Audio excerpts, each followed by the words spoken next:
നമുക്ക് കുറച്ച് കളറാക്കാൻ കാര്യങ്ങൾ. കഴിഞ്ഞൊരു വീഡിയോയിൽ ഞാൻ പറഞ്ഞിട്ടുണ്ടായിരുന്നില്ലേ, ഈ ബ്രഷ് പെന്നൊരു കുഴപ്പമുണ്ട്, ഇത് എടുത്തു കഴിഞ്ഞാൽ പിന്നെ നിലത്ത് വയ്ക്കാൻ പറ്റില്ല എന്ന്. അതുകൊണ്ട് തന്നെ ആ ഒരു ബ്ലൂ സെൻഡ് ആർട്ട് ചെയ്തതിൻ്റെ തൊട്ട് പിന്നാലെ ചെയ്യുന്നതാണ് കേട്ടോ ഈ ഒരു വീഡിയോ. പക്ഷേ ഈ വീഡിയോയുടെ ഫൈനൽ റിസൾട്ട് നിങ്ങൾ പ്രതീക്ഷിക്കരുത്. കാരണം എൻ്റെ ഫോൺ ഹീറ്റായിട്ട് വീഡിയോ തന്നെ അങ്ങ് ഓഫായിപ്പോയി. ഞാനിതൊന്നും അറിയാതെ ഭയങ്കര ചിത്രം വരയിലാണോ.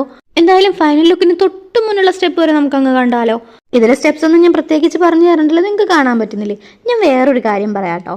നിങ്ങൾക്ക് എപ്പോഴെങ്കിലും ഈ ഡ്രസ്സിങ്ങിൻ്റെ കാര്യത്തിൽ കുറ്റപ്പെടുത്തലോ കളിയാക്കലോ അങ്ങനെ എന്തെങ്കിലും എക്സ്പീരിയൻസ് ഉണ്ടായിട്ടുണ്ടോ? അതല്ലെങ്കിൽ നിങ്ങളുടെ മുന്നിൽ വെച്ചിട്ട് മറ്റാരെങ്കിലും അങ്ങനെ പറയുന്നത് കേട്ടിട്ടുണ്ടോ? അത് കേട്ട് നിങ്ങൾക്ക് പ്രതികരിക്കണം എന്ന് തോന്നിയിട്ടുണ്ടോ? എനിക്കുണ്ടായിട്ടുണ്ട് കേട്ടോ, ഒന്നല്ല ഒരുപാട് വട്ടം. ശരിക്കും ഈ ഡ്രസ്സിങ് ഒക്കെ നമ്മുടെ ഇഷ്ടമല്ലേടോ. നമുക്ക് കംഫർട്ടായ ഡ്രസ്സല്ലേ നമ്മളിടുന്നത്. മറ്റുള്ളവരെന്ത് വിചാരിക്കും അല്ലെങ്കിൽ അവരെന്ത് പറയും എന്നൊക്കെ നോക്കി ഓരോ കാര്യങ്ങൾ ചെയ്യാൻ തുടങ്ങിക്കഴിഞ്ഞാൽ നമ്മുടെ സന്തോഷങ്ങളല്ലേ നമ്മൾ വേണ്ടെന്ന് വെക്കുന്നത്. ഞാനിത് പറയാനായിട്ടൊരു കാര്യമുണ്ട് കേട്ടോ. ആ ഒരു കാര്യം ഈ വീഡിയോയിൽ എന്തായാലും കൊള്ളൂല, അടുത്ത വീഡിയോയിൽ പറയാം. എനിക്ക് കുറേ വിഷമവും ദേഷ്യം ഒക്കെ വന്നൊരു ഇൻസിഡൻ്റ് ആയിരുന്നേ.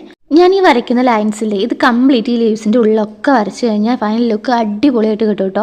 വീഡിയോസ് ഇഷ്ടപ്പെടുകയാണെങ്കിൽ സബ്സ്ക്രൈബ് ചെയ്ത് സപ്പോർട്ട് ചെയ്യാൻ മറക്കരുത് കേട്ടോ. ഇത് കണ്ട് എല്ലാവർക്കും ഒരുപാട് താങ്ക്സ്.